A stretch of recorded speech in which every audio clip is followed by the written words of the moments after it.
தெய்வங்கள் உறையும் இடங்கள் பல பல. நாம் தேடி அலைய வேண்டியதில்லை. நம் வீடுகளிலேயே தெய்வங்கள் குடிகொண்டிருக்கின்றன. ஆம், நம் அன்றாட வாழ்வில் நாம் பயன்படுத்தும் பல பொருட்களிலும் நம்மை சுற்றியுள்ள சில இடங்களிலும் தெய்வ சக்தி நிறைந்திருக்கிறது. தெய்வங்கள் குடிகொண்டிருக்கும் இடங்கள் அன்னலட்சுமி வீற்றிருக்கும் அரிசிப்பானை.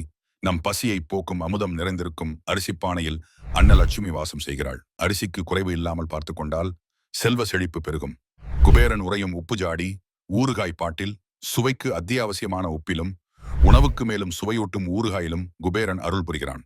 இவை எப்போதும் தீராமல் பார்த்துக் கொள்வது செல்வத்தை ஈர்க்கும். மகாலட்சுமி குடிகொண்டிருக்கும் அஞ்சரை பெட்டி மங்கள பொருட்களும் சமையலுக்கு தேவையான முக்கிய பொருட்களும் நிறைந்திருக்கும். அஞ்சரை பெட்டியில் மகாலட்சுமி வீற்றிருக்கிறாள். இது வீட்டின் செழிப்புக்கு வழிவகுக்கும். என்றும் நிறைந்திருக்கும் தண்ணீர் பானை. தண்ணீர் என்பது உயிர். தாகம் தணிக்கும் தண்ணீர் பானையில் தெய்வ சக்தி குடியிருக்கிறது. தண்ணீர் எப்போதும் நிரம்பியிருந்தால் வீட்டில் சுபிட்சம் உண்டாகும். மஞ்சள் பொடியிலே அம்பிகை மங்களப் பொருளாகவும் மருத்துவ குணம் கொண்டதாகவும் இருக்கும். மஞ்சளில் அம்பிகை அருள் புரிகிறாள். மஞ்சள் எப்போதும் வீட்டில் நிறைந்திருப்பது நல்லது. துவரம்பருப்பில் சிவன், புரதச்சத்து நிறைந்த துவரம்பருப்பில் சிவன் வாசம் செய்வதாக ஐதீகம். இவை என்றும் குறையாமல் பார்த்துக் கொள்வது வீட்டின் உணவு தேவையை பூர்த்தி செய்யும். அன்னலட்சுமி அருளும் குலதெய்வம். நம் குலத்தை காக்கும் குலதெய்வம் நம் வாழ்வின் ஆதார சக்தி.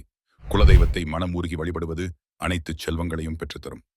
இந்த இடங்களையும் பொருட்களையும் நாம் தூய்மையாகவும் பக்தியுடனும் பராமரித்தால் தெய்வங்கள் நம்முடன் என்றும் துணை நின்று மற்ற அனைத்து செல்வங்களையும் சுபிட்சத்தையும் அள்ளி வழங்குவார்கள். இவை என்றும் தீராமல் பார்த்துக் கொள்வது நம் வாழ்வின் அனைத்து அம்சங்களிலும் நிறைந்திருக்கும் தெய்வீக அருளுக்கு நாம் செய்யும் நன்றி பாராட்டு ஆகும். உங்கள் வீட்டில் இந்த இடங்களை நீங்கள் எப்படி பராமரிக்கிறீர்கள்?